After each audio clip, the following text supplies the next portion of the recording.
All right, for more on this, we're being joined now by our political panel, Ernie White, conservative analyst, and Sarah Badawi, lobbyist at the Progressive Change Campaign Committee. Welcome, panel. Ernie and Sarah, thanks for being with us. Ernie, let's start with you. Republicans are pointing the finger today at Susan Rice, President Obama's national security advisor, the person Michael Flynn was supposed to be replacing. They're pointing at her as the person to have unmasked Michael Flynn's name. But didn't she have the right to do that? Well, you know, she didn't really have the right to do it. If it was unmasked, it would have been unmasked by somebody in the intelligence community. So she had the right to see what was unmasked, but she probably didn't have the right to unmask it. What's going to be the big story here is not who unmasked the name of Flynn, but who actually leaked this information, because that's where the felony occurs. We're talking about classified information.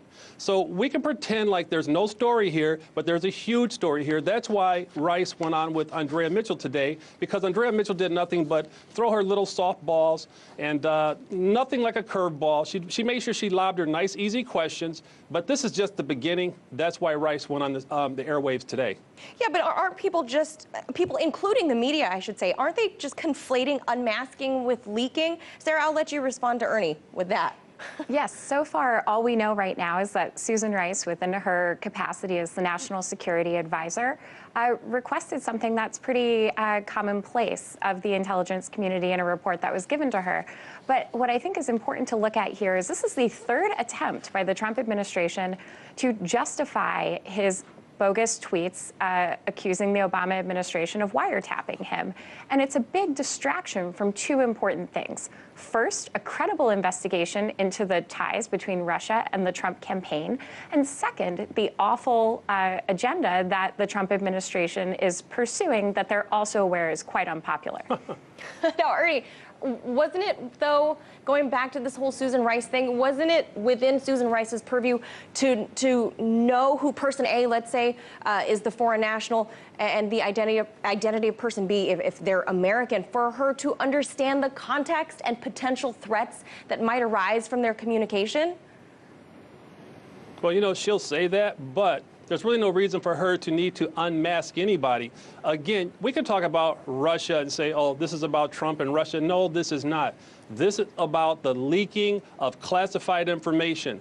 This is a big bombshell. Susan Rice has come out and now admitted that there was information being unmasked, that she was there doing it. She's right down the hallway from Obama, right there in the White House when she's doing this.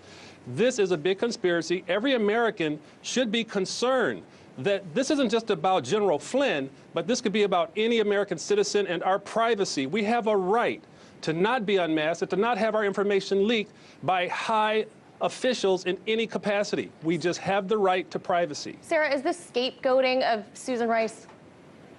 Well, I think Ernie here is conflating unmasking and leaking. Unmasking is something that has a well-defined protocol within the intelligence community.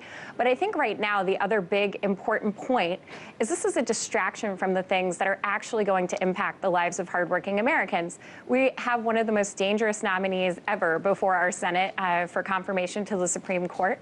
We have a president who is consistently siding with big corporations over workers and women and immigrants and all sorts of people. And I think the longer we allow tweets and conversation about Susan Rice to be the focus, the more we lose sight of the agenda this administration is pursuing. And Sarah, to your point earlier, the intelligence community has repeatedly shot down President Trump's assertion of the Obama administration wiretapping of him or surveilling him or whatever he wants to call it this week. But as he always does, he's doubling down on what seems to be, right now, baseless claims.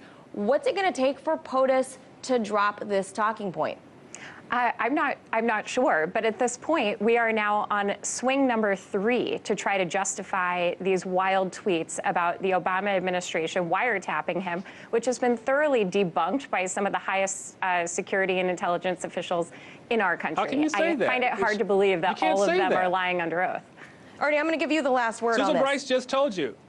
Susan Rice just told you that they were wiretapping. Everybody was wiretapped. Everybody was being monitored. That's what we're talking about here. We're talking about leaking information. And no, I'm not confused about the difference between unmasking and leaking. When you unmask something, you're taking an American citizen and you're telling us what their name is. When you leak something, you're leaking something that's classified, that's supposed to only be with classified individuals with classified clearances. So when you leak it, you've just committed a felony. Susan Rice is the beginning to who committed a felony in that Obama administration. All right, guys, we got to leave it right there. Thank you so much for that. Ernie White, conservative analyst, and Sarah Badawi, lobbyist at Progressive Change Campaign Committee. Thank you so much. Thank you.